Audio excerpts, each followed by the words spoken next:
Përshëndetje të dashur miq, mirë se erdhët në Para e Pasuri. Duke filluar nga 1 prilli, të gjitha bizneset të cilat realizojnë një qarkullim vjetor prej 2 milion lekësh në vit do të përfshihen në skemën e tatimit mbi vlerën e shtuar. Bëhet fjalë kryesisht për bizneset të vogla. Drejtoria e Përgjithshme e Tatimeve tashmë ka bërë një vlerësim të situatës në terren dhe janë rreth 10.000 biznese në gjithë Shqipërinë, të cilat do të përfshihen pas disa javësh në skemën e TVSH-s. Një pjesë e tyre po e përjeton me frikë, madje ka dhe nga ato subjekte të cilat tashmë e kanë deklaruar se do ta mbyllin aktivitetin në ndërtuar edhe institucioneve për ta bërë fakt këtë gjë për shkak të barës fiskale që mendohet se do të rëndojë të këto subjekte, të tjera po marrin masa për të përfituar edhe nga shmangjet ligjore. Po çfarë po ndodh tashmë me biznesin? Realisht sa do të paguajnë dhe kujt do t'i transferohen këto kosto? A ka një rrezik më pas për çmimet në treg? Për këtë ne flasim më njëherë pas insertit.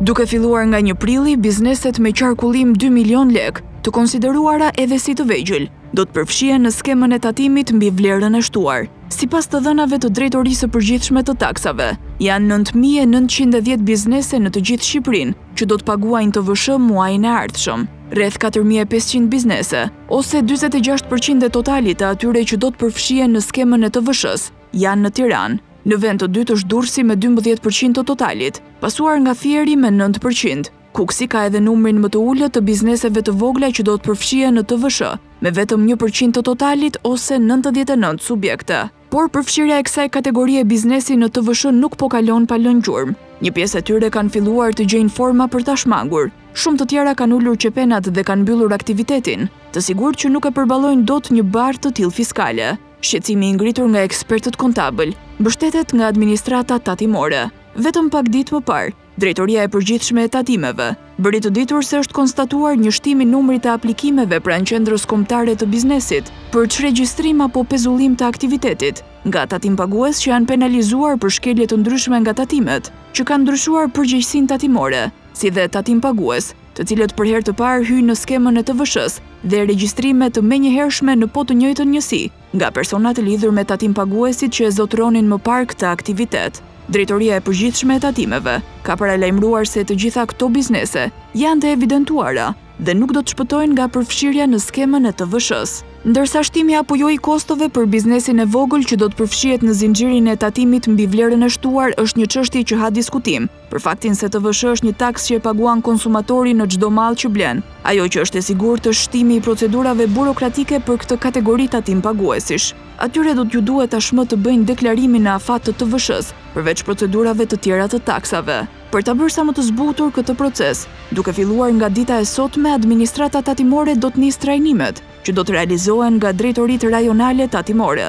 Përmes këtyre trajnimeve, bizneset do të mund të njihen hollësisht me procedurën që duhet të ndjekin në përmbushje të detyrimeve ligjore, konceptet e përgjithshme të TVSH-s, plotësimin dhe afatet e deklarimit të TVSH-s, librave të shitjes dhe blerjes, plotësimin dhe deklarimin e këtyre librave, plotësimin e një fature tatimore e tjerë.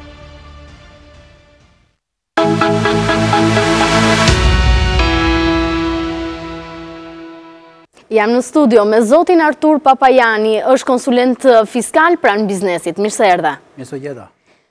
Një nismë e rëndësishme, si po e përjeton biznesi, kryesisht ai i vogël që nga 1 prilli do të përfshihet tashmë në skemën e TVSH-s.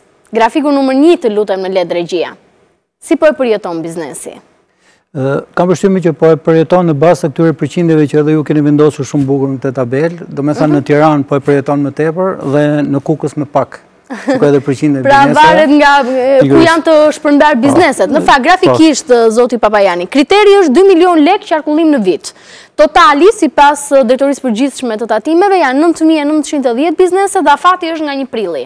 Tash ka disa muaj që është bërë me dije marrja e këtij ndryshimi, pra tekalimi i pragut nga 5 që ishte milion për përfshirjen në regjimin e tatimit vlerë shtuar, atë regjimin normal, u bë 2 milion. Kujtojmë që përpara ka qenë dhe më parë një prag me 0, për një kategori tjetër, ajo profesionet lira. Pra, tashmë ne kemi një prag tjetër që bëhet 2 milionçi dhe ky kriter përfshin një numër biznesesh që janë pothuajse të gjithë të kategorizuar në biznes të vogël, pra tatim pagues. Kush përfshihen? Janë supermarketet, janë kush? Nga kategoria bizneseve, si biznesi janë gjithë personat të vetë punësuar normalisht, pra janë gjithë ato që quajmë të vetë punësuar, mund të jenë vetë punësuar të vetëm, ose të punësuar me pjesëtar të familjes, ose qoftë me një punë marrë që mund të kenë pranë biznesit tyre. Pra nuk janë të natyrës shoqërive tregtare e tjera, megjithëse ka dhe shoqëri tregtare nën pragun 5 milion që ka qenë më parë, po thuajse të gjitha bizneset janë të kësaj natyre. Pra janë persona fizikë që quajmë në kuptimin juridik të termit, por të vetë punësuar të vetëm që kryen aktivitetet si shtat juve kryesisht në tregti, në fushën e shërbimeve që mund të kenë, pak a shumë mund të kenë dhe fushat të transportit e tjerë që hynë po tek fusha e shërbime, por të lokalizuar rreth 9.900 tatim pagues, kam përshtymin që do të jenë rreth 10% e gjithë tatim paguesve të kësaj kategori të biznesit vogël që ka qenë të përfshirë. Regjia, ne nga detoria përgjithshme e tatimeve kemi parë edhe mundësinë se si janë të shpërndarë bizneset. Dhe pjesa dërmuese e tyre janë pikërisht në Tiranë. Shohim që nga 9.910 biznese që nga 1 prilli do të përfshihen në skemën e TVSH-s, 46% e tyre janë në Tiranë, 12 janë në Durrës, Fieri me 9%, Elbasani 6%, Korça 5%, Shkodra 5%, Berati, Vlora me 4%, 3% Lezhë, Saranda, Dibra, Gjirokastra nga 2% dhe Kuksi 1%. Është ajo që thamë që në fillim që në Tiranë është pjesa dërmuese e këtyre biznese, pra kur thoni 46% do të jenë rreth 4.000 ca subjekte, pra do të jenë 4.500, po eksakt, atëherë 4.500 që janë në Tiranë dhe këtu normale është numri më i madh i tatim paguesve, që është i përfshirë, domethënë si shpërndarje quhet normale këtë lloj shpërndarje, duke nisur edhe nga niveli potenciali ekonomik i këtyre zonave, për shembull po shohim nga fundi që ulën gjithsesi janë biznese që operojnë me qarkullim më të vogël, më të edhe qoftë edhe nga zhvendosja e popullsisë që është bërë tërësisht pothuajse në Tiranë, qoftë edhe nga niveli kapaciteti i fuqia blerëse që është në këto zona. Çudi Saranda me 2%. Po Saranda është me 2%, nuk është për të çuditur sepse kjo Saranda e ka gjithë bumin në sezonin e verës dhe në rast se shkojmë tash në Sarandë, jo të shton diel, gjithë bizneset kam përshtypjen duke thyer gishtat, themi në tavolin. Po, nuk bëjnë qarkullim, domethënë, duke qenë se bëjnë vetëm gjatë periudhës së verës, arrin kriteri 2 milion. Patjetër. Ka ndonjë shans që mund të ketë ndonjë shfshehje të mundshme nga për të justifikuar edhe nën 2 milionshin, ekziston mundësia tashmë? Tashi kjo fjala fshehje në thonjza është si puna e Tomxherit, macja me miun, domethënë nuk diskutohet fare që kanë këto. Por kjo shifër që kanë nxjerrë tatimet, me sa jam informuar 9.910, kjo nuk është e fshehur se kjo është e konfirmuar nga qarkullimi që ata kanë patur gjatë gjithë vitit para rendës, që u bë 2017. Kjo është e kontrolluar nga sistemi i transmetimit online të pajisjeve fiskale. Pra janë xhiro të detektuara, të vërtetuara, të konfirmuara dhe në fakt edhe po të jemi korrekt me zbatimin e ligjit të TVSH-s, kush tatim pagues e ka realizuar një qarkullim gjatë vitit para rendës në mbi pragun e tatimit vlerësuar që ka caktuar qeveria, atëherë është detyruar që të bëhet subjekt i kësaj takse. Domethënë gjithë kjo kategori është e tillë. E kanë marrë me frikë? I referohen faktit që ekspertët kontabil shpesh na kanë thënë që një pjesë e tyre edhe po e mbyllin aktivitetin sepse kanë frikë se do të përballen me një rritje të kostove dhe nuk do të mbijetojnë dot në treg. Nga ana tjetër, duket se drejtoria e përgjithshme e tatimeve e konfirmon këtë situatë, por jep një tjetër justifikim apo argument. Sipas saj, po ndodhet që të gjejnë në rrugë për të shmangur përfshirjen në TVSH. Çfarë po ndodh realisht? Tashi unë do t'i marrë të dy bashkë, edhe administratën tatimore dhe biznesin, sepse është një proces që të dy do ta administrojnë, të dy palët. Kalimin në një prag më të ulët kuptohet që gjithmonë është i lidhur me kostën e administrimit, qoftë për administratën, bile vetë pragu i TVSH-s, është i kalkuluar në mënyrë të tillë që të japë atë optimumin më të mundshëm, më pozitiv për sa i takon kostot e administrimit, qoftë për administratën, qoftë për tatim paguesit. Dhe pikërisht rëndesa më e madhe do të ketë bëjë me koston për këto biznese sesa tek çmimet e mallrave. Mund le të themi t'ia faturojnë, domethënë se zakonisht ne e dimë se ajo që ka rritje taksa është ajo që mund të ketë qoftë edhe një taksë fshehur e cila reflekton në një rritje të kostove të biznesit, në finale i faturohet gjithmonë konsumatorit në çmimin që e blen produktin apo shërbimin. Ekziston ky risk? Ky risk ekziston sidomos në momente e para të aplikimit një takse tre, jo vetëm TVSH-s, çfarë lloj ndryshimi kanë sistemin e taksave që rëndon çmimin e një malli ose një shërbimi të ofruar, por kemi parasysh dhe këtë që në një sistem të tregut lirë, dominues është raporti kërkesë me ofertë dhe me kalimin e kohës, dhe kjo kohë nuk besoj se zgjat me shumë muaj, gjithçka shkon në pozicione vetë, e diktuar nga vetë ky raport që ju thash më parë. Dhe kjo është absurd, kjo ka qenë që kur hynin TVSH-ja në fillim. Kur hynin në 96-ën, atëherë kjo frikë ishte, ai të ishte taks më e ulët 12.5%, por gjithçka u rekuperua për 3-4 muaj shkoi në vendin e vet, kuptohet. A ka logjik në një farë mënyrë në kushtet kur TVSH-ja është një taksë e cila e paguan konsumatori në çdo mall apo shërbim që bën? Nuk është se është një taksë se cilën e paguan biznesi, siç mund të jetë rasti dividendit apo tatimi mbi fitimin. Jo, pa qëllim është quajtur taksë indirekte. Pra ndryshe nga taksa direkte që ju thatë tatimi mbi fitimin ose tatimi të personale që janë taksa që i paguan direkt ai që përfiton. Po, në rastin e tatimit vlerësuar, të gjithë to që ne i quajmë persona ligjërisht të tatueshëm, i quajnë ligj të TVSH-s, këto vetëm marrin parat nga njëra krah dhe e dërgojnë në krahun tjetër. Pra këto janë vetëm ndërmjetës të qarkullimit të parave. Ky është gjithë koncepti i mekanizmit të tatimit vlerësuar. Po në rast se kalojmë tek ajo që thatë në fillim fare për frikën që ka biznesi, që në fillim që kur doli ky ndryshim kuptohet që kishte frikë, me sa më mend kam takuar dhe drejtues të shoqatave të biznesit vogël, edhe ato kishin edhe paqartësitë e veta, domethënë kene ka dhe paqartësi që shumë fishojnë ndoshta atë dozën e frikës në thojza, por tek një pjesë e biznesit ekziston dhe tash gjatë sa kohë që thonë kemi pas kontakt, sidomos me ekspertë që mundojnë. Ku ekziston problemi? Ku shohin frikën? Problemi më i madh, prandaj do të thoya, bëra lidhje me administratën, problemi më i madh tash shikohet tek kosta e administrimit të këtij procesi nga biznesi, domethënë mbajtja e dokumentacionit, do flasim ndoshta. Ka një dokumentacion shtesë. Grafiku 3, lutem regjia.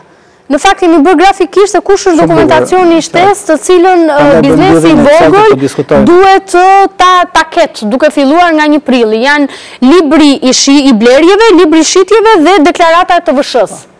Pikërisht kjo është rëndesa direkte, themi, domethënë kostot direkte që edhe hezitimi i biznesit vogël është pikërisht tek këto që tregojmë. Janë dokumenta shtesë, libri i shitjeve dhe blerjeve dhe deklarata e TVSH-s, të cilët i shtohen për të mbajtur dokumentacionin biznesit vogël, si ka pasur më parë, të cilat do t'i mbaj për çdo ditë të regjistruar qoftë hyrjet, qoftë daljet e malleve ose shërbime që ato ofrojnë, dhe një herë në 3 muaj janë detyruar t'i dorëzojnë elektronikisht në administratën tatimore në portalin tatime. E njëjta gjë edhe me deklaratën e tatimit vlerësuar, e cila është produkti këtyre 2 librave që ju keni paraqitur këtu. Tash gjithë hezitimi është pikërisht tek mbajtja e këtij dokumentacioni dhe tek deklarata e TVSH-s që është dhe kryesore tek dorëzimi, dhe kjo mund të përbëjë kosto shtesë për biznesin sepse nëse ti nuk deklaron në kohë çfarë? Ekonomistët e tyre, do them, ekonomistët e tyre do mund t'i kërkojnë kosto shtesë të shërbimit që e bëjnë. Kemi parasysh të paktën në Tiranë ku e pat 46% të bizneseve, pothuajse pjesa më e madhe këto kanë të operojnë bazë të studieve të kuptohet të specializuar profesionistë si kontabël të miratuar apo kontabël fiskal, që ekspert fiskal, të cilët mbajnë dokumentacionin e këtyre, por mund t'i kërkohet një shtesë në tarifat e shërbimit, patjetër një pagesë në tarifat e shërbimit. Në këtë kohë ne bëra lidhje me administratën tatimore, në rast se është momenti për ta paraqitur, ka përshtypjen që administrata ka vepruar aq sa ajo ka përgjegjësinë e vet, kuptohet në këtë proces, sepse miratimi i këtij pragu nuk ka të bëjë as me kapacitetin e administratës, fuqinë e administratës dhe as të biznesit, është tjetër kush e vendos pragun. Vendim qeverie, është mas politike, por administrata detyrohet të zbatojë patjetër dhe kam përshtypjen që administrata është e përgatitur në këtë rast, sepse verej që ka kohë që ka punuar, por këtë nuk po flas për suportin logjistik që e ka të kompletuar, domethënë gjithë kjo kategori e madhe 9000 sa tatim pagues, këto do kenë një set informativ shumë gjerë, ku do të besoj se tash që flasim e kanë kaluar këtë fazë, janë njohur me këtë informacion për tatimin e vlerësuar, ku duhet çfarë i kërkohet. Trajnimet që po bën në fakt ka njoftuar drejtoria e përgjithshme e tatimeve që nisin. Ka filluar që dokumentare, pas se fillojnë trajnimet, njëkohësisht është përcaktuar një material informues që do jepesh me anë të këtyre trajnerëve. Është bërë një trajnim me sa diun drejtorit përgjithshme në gjithë. Po ka interes biznesi, sepse ju thatë janë kryesisht të vetë punësuari. Dhe unë mendoj një familje, cila qëndron me orë, le të themi njërë buri, pasaj gruaja, pasaj fëmijët që ose i ka të rritur, tani kanë dhe kohë që të shkojnë të ndjekin trajnimet, apo sa mund të informohen në këto trajnime, mundet dikush të mbaj vetë, pa që në nevojshme që të ketë një ekspert kontabël që t'ja bëjtë gjitha këto llogari. Ka dy faza. Faza parë është kjo që thatë juve, që bile 3 faza fare, themi. Faza parë është kjo e para që ju përmenda, marrja e leximit të këtyre materiale para se të shkojnë në këto trajnimet. Po trajnimet që do bëjë administrata timore kanë përshtypjen më shumë se 2 orë, janë të domethënë me 2 orë kuptohet gjithçka.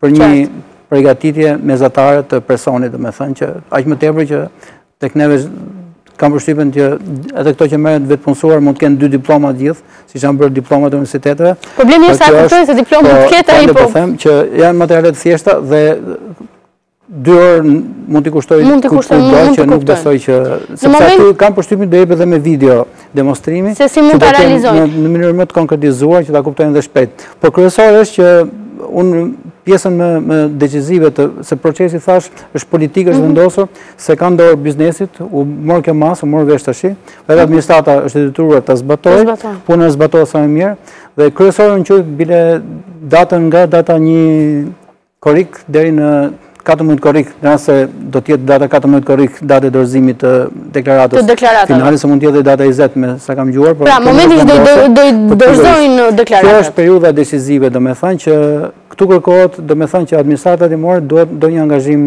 total për qenë tërësisht në shërbim të biznesve, të heqë dorë nga pjesa kontrolluese në këtë radhë, absolutisht fare, ta toleroj këtë.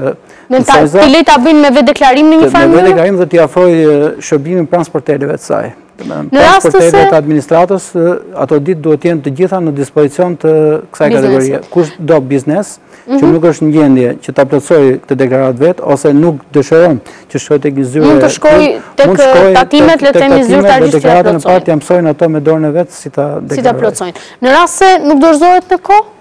Sa është penaliteti? Ka gjoba 10.000 lekë, pastaj gjobat janë 10.000 lekë për çdo mos deklarim në kohë. 5.000 lekë ka biznesi vogël, në fakt, që është deklarate për këtë, por puna është që mos e fillosh me gjobë, gjithë kjo puna. Më thënë që nuk besoj që bile mos e përmenin fjalën gjobë, që mos jashtim menas administratës tatimore këtë fjalën gjobë. Jo, por në qoftë se është ligjërisht administrata zbatuese do zbatoj në rast se ndodh, por që le t'ja themi si apel biznesi që të kuptoj edhe pjesën e riskut dhe ta marri seriozisht. Gjoba është për këtë pikërisht për deklaratën e tatimit vlerësuar, janë parasysh që duhet mrena afatit ta kemë bërë këtë deklarim. Rrezikohet ndonjë nga ata rreth 9.910 biznese që janë në gjithë Shqipërinë që të falimentojnë pas këtij procesi. Do të ka një bazë frika e tyre apo një pjesë prej tyre? Kjo është pyetje magjike në fakt, që mos hapim panikun, thonë, po... Por, gjithsesi, një risk ekziston, është real, është real. Jo, nisëm nga eksperienca e gjatë, do me thënë që nuk do të ketë falimentime. Për këtë kam përshtypjen që tash rasore, mos e marrin përgjithshme rasore, në kuptohet, se mund të ndodhi që një biznes që ka shumë vështirësi dhe kjo, si me thënë, jep atë përfundimtare, goditën përfundimtare, kalimin e këtë. Por jo vetëm nga kjo, presupozojt, jo vetëm nga kjo. Jo vetëm nga kjo, sot po flasim vetëm për aplikimin e kësaj. Për këtë, do të thënë jo vetëm nga kjo nuk rrezikon. Zoti Papajani, pse qeveria bëri uljen, le të themi, e fashës? Klasifikimit biznesit vogël e mpase përfshirur në TVSH nga 5 milion në 2 milion. Ku t'i shërben kjo gjë?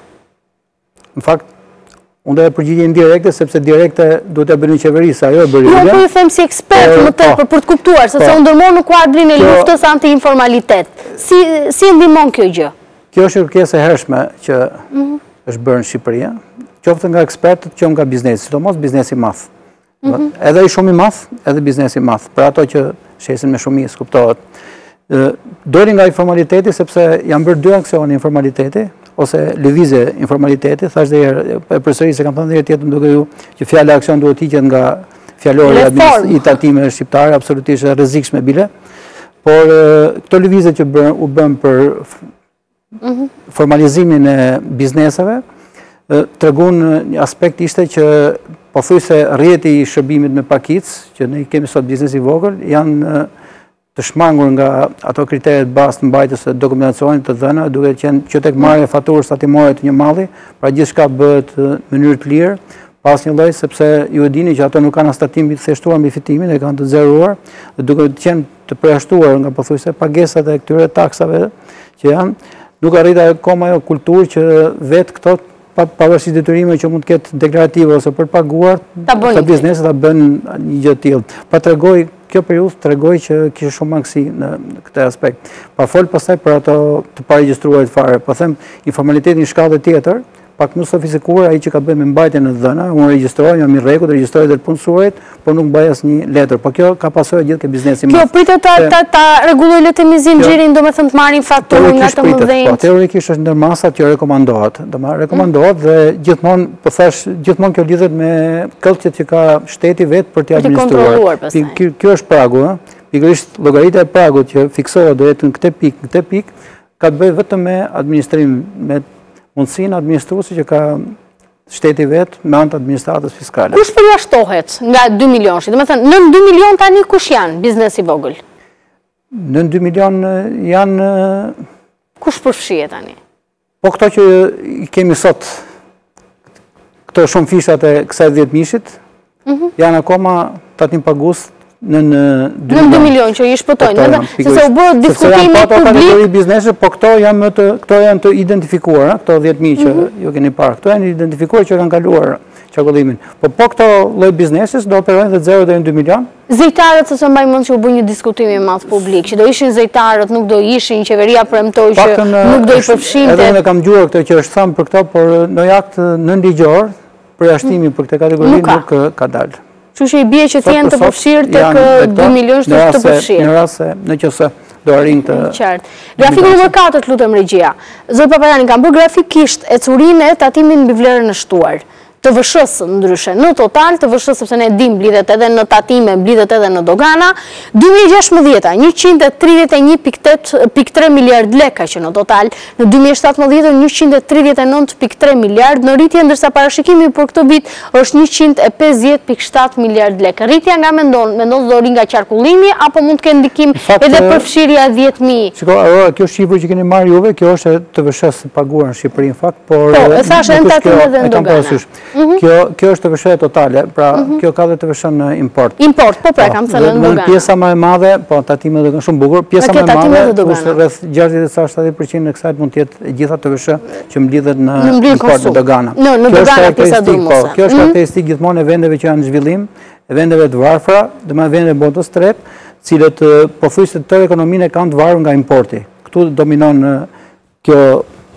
Ajo që dua të di është ju do të pyesni për influencën që do ketë. Po, që do ketë në mbledhjen e të ardhurave. Po do thotë këtë pra që pikërisht që pjesa akoma tek neve dominon për të ardhurat nga tatimi vlerësor pjesa doganës. Kështu që po tym tek pjesa e tatime, domethënë është pjesë më e vogël. 30 carë 40 miliardë që mund shkojë, domethënë për vitin 2018. Te kjo pjesa dërmuese e kësaj do jetë gjithmonë prap e biznesit madh që ato janë kontribuesit më. Pra, nuk është se në vetvete do ketë ndonjë peshë kontributive. Që nuk do ketë fare bile ndikim të ardhurave nga tatimi vlerësuar, përveç se ndikimin indirekt, sepse do të ndikojë në formalizimin e zinxhirit të qarkullimit të mallareve, për sa i takon anës dokumentare, vetëm për këtë aspekt shikoj pozitive. Zot Papajani, të falenderoj që ishe në para pasuri. Faleminderit edhe ju për ftesën, sukses.